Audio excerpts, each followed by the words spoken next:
Bon dia, jo som en Miquel Ferragut i visc actualment a Sentem. Ara estem a Sarracó, que és un poblet que està just de vora del municipi d'Andratx. La meva família, meus pares i meus padrins van ser emigrants a França, jo mateix vaig néixer a França, i meus repadrins eren navegants a Cuba, com molta gent d'Andratx. Jo vaig néixer exactament a Marsella, i a Marsella diuen algunes persones que és part d'Àfrica del Nord, que Algèria comença a Marsella en realitat. I avui vos parlaré de la migració de les Illes Balears a Argèlia.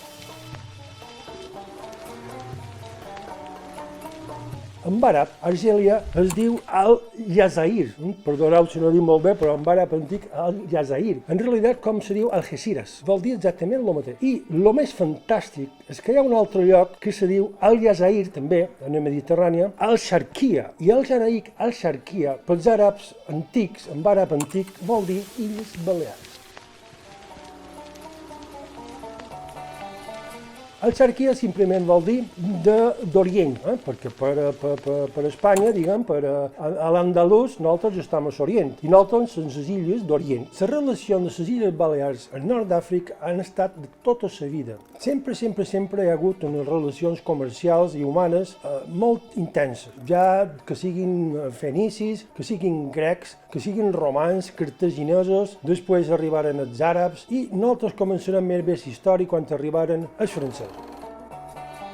Els primers que van anar a Alger de les Illes Balears, Menorca havia estat francesa i per tant ho tenien com a més fàcil i a Menorca passaven molta de fam i se'n van anar els primers menorquins cap a Alger. I allà van fer feina pràcticament tots de pagès. Però de les Illes Balears també hi van anar moltíssima gent. Se calcula més o manco, per 1880, una cosa així, hi havia més de 25.000 balears a Argèlia ja que feien feina. Per exemple, de Menorca la seva especialitat era el camp. Hi havia molta gent de Campanet, per exemple, que la seva especialitat eren la construcció, picapedrer, mestre d'obres, que en realitat van ser els que van construir l'Alger, diguem, modern de les Illes Balears. Després hi havia altra gent també d'Eivissa i de Sarracó. N'hi havia alguns que van tenir negocis, i especialment, com ja mos contaran després, negocis de forns i negocis de restaurants. Després de la Segona Guerra Mundial, com havia passat antes en les colònies d'Amèrica, les colònies d'Àfrica van dir s'ha acabat això. Això era una qüestió molt internacional i totes les colònies africanes dels europeus van voler la independència i totes se posaren en guerra pràcticament el mateix dia. En poc temps van perdre totes les guerres perquè eren guerres impossibles de guanyar perquè en realitat no hi havia enemics, els enemics eren ells mateixos. O sigui, finalment, en 1962 van donar la independència francesos en De Gaulle, que també li van fer atentats en De Gaulle a París mateix, i va haver la independència. I tothom va tornar més o manco d'allà on havia vengut, encara que feia 100 anys que eren a Algèria. Els eivissencs van tornar a Eivissa, els mallorquins van tornar a Mallorca, i tots els francesos que pogueren se'n van tornar a França. Hi ha gent que calcula més d'1 milió de morts. No se sap ni se sabrà mai perquè va desaparèixer moltíssima gent. Una de les persones més importants que va haver en aquell temps era en Camus. En Camus era un escriptor que va guanyar el Premi Nobel i en Camus era de Menorca en realitat. La seva família i els seus padrins eren de Menorca i aquest senyor va escriure aquestes coses quan va guanyar el Premi Nobel de les coses tan rares. Ell volia que hi hagués un Alger independent, sí, però que tots fossin amics i allò era impossible.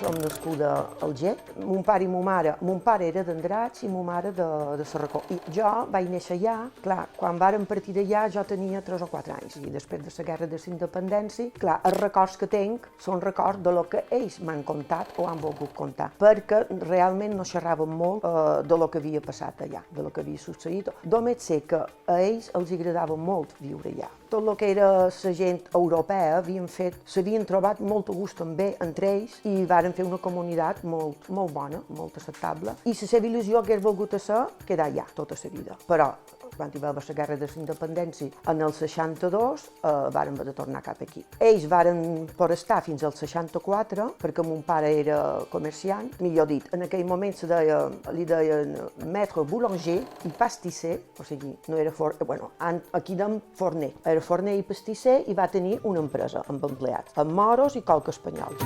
I llavors la necessitat, i sabeu que havien sentit xerrar bé de lo que passava per Alger, i ma mare, tota soleta, de lo que havia sentit, se'n va anar allà. O sigui, ma mare era molt més empoderada que mon pare en aquest aspecte. I li va agradar tot el que va veure, que no vivien en el centre d'Alger, vivien a un poble, a uns 7 quilòmetres, que era on hi havia la mà, a Villa Esmeralda, tenc l'adreça, i fins que no varen trobar una feina, un negoci per comprar, no varen viure de lo que era la capital, Alger. En el barri de Babaluet, i varen comprar forn en aquesta família Vicenca, que ja era una viuda, Ripoll i els infants. O sigui que aquesta gent ja hi devia estar de feia molt d'anys.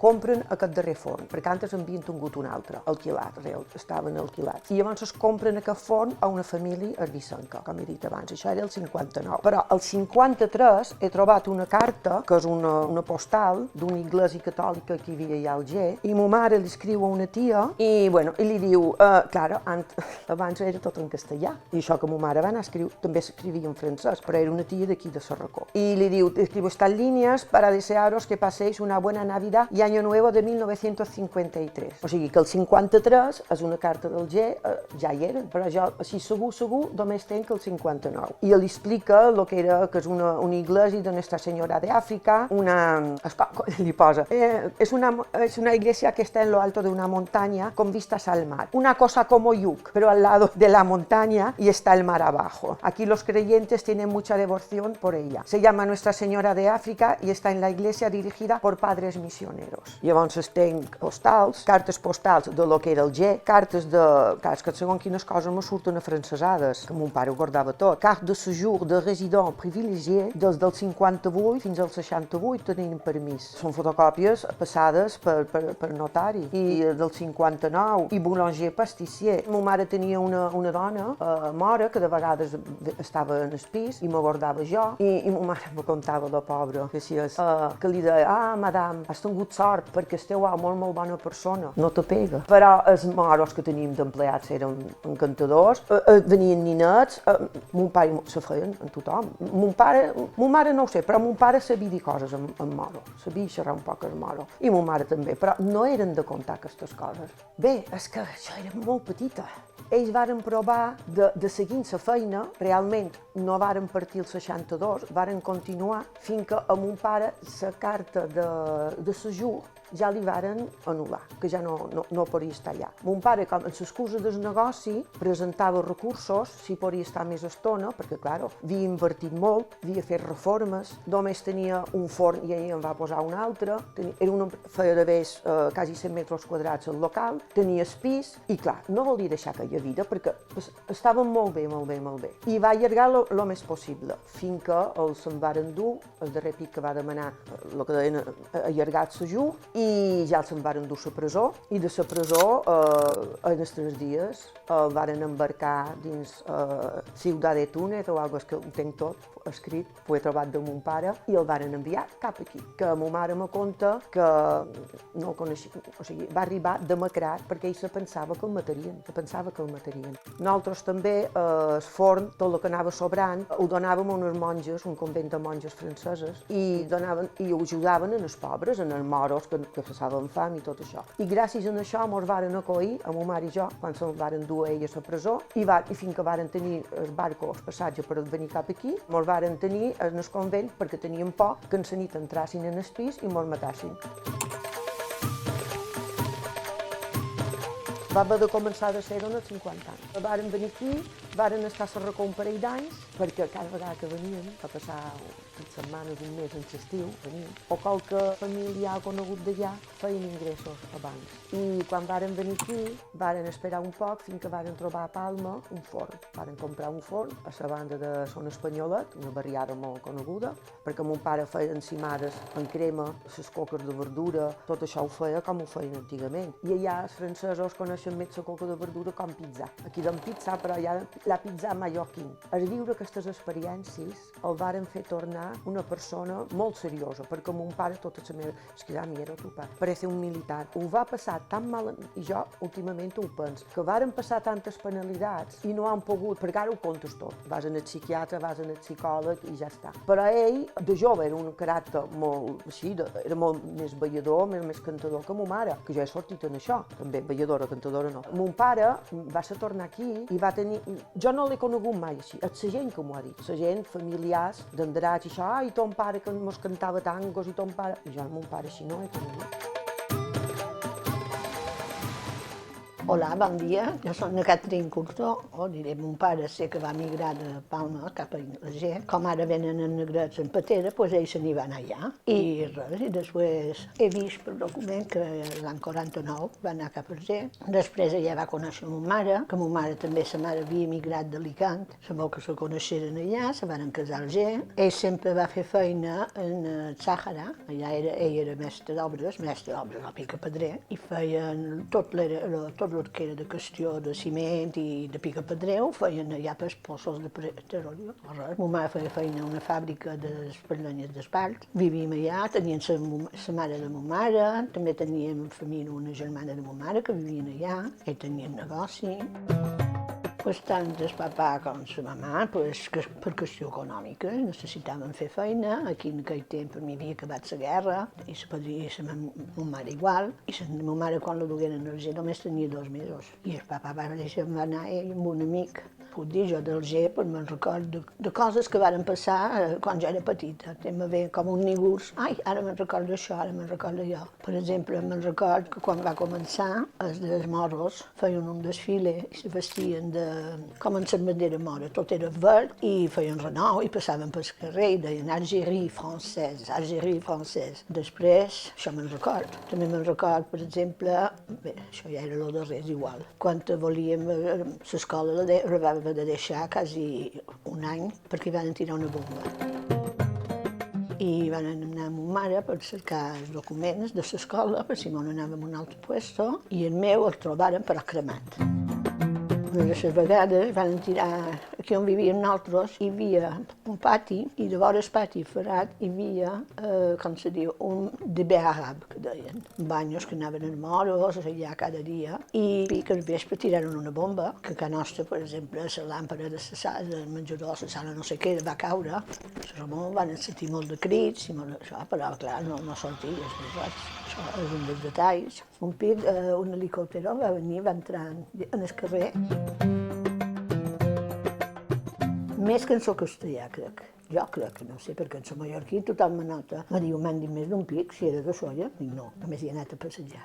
I ell, quan em van partir, bé, sé que el papà a la mamà li va telefonar, o li va enviar un telegram. Li va dir, vine per favor, que això ja està cada dia en pitjor i m'ho han d'anar. M'ho han d'anar d'aquí perquè no pot ser. El papà va venir, això anava passant mesos. El papà va venir, quan va venir, al cap de poc temps, van passar una patrulla de soldats, no sé de quina classe era, perquè n'hi havia, perquè jo sé cantàvem una cançó a l'escola contra els soldats, contra De Gaulle. I va dir anam, i va venir el papà, i al poc temps el van agafar i se l'endueren a una presó, no era de presó. El papà deia, això pareix un camp de concentració, perquè se van endur tots els homes del carrer, homes joves, vells, tots. Em recordo que n'hi havia un que quasi no podia caminar i que el van deixar que tornés enrere. I se l'endugueren i van estar en puestos tancats, mala vida. Els hi duien un brou, quasi res de menjar, dormien en terra, el papà deia que s'havia posat les sabates de coixí, i va arribar mon pare i va fer així, hola, i una veïnada, i nosaltres miràrem així, i una veïnada diu, és el teu papà? Ton père, regarde, c'est ton père. I vam fer així, ja va estar. I no el coneixies, perquè va venir amb una melena, una barba magra, era molt trist també veure això, no? I nosaltres, quan anàrem, clar, vam anar de Palma a Alicant. A Alicant deixaren la padrina. I venguérem cap aquí, a Mallorca, i anàrem a aquesta tia, que era viuda, i vam estar allà un mes, o no sé, fins que trobàssim un lloc on anar. I el papà va seguir fent feina aquí de picapedrer. Me'l van rebre molt bé. El papà tot d'una se va fer amb tothom, i era molt... Era alegre, anava... Mica se'n recorda, i se cantava, era molt de cantar. Tothom li deia, quan cantava, deia, no pareixes mallorquí, pareixes foraster, que d'aquestes cançons.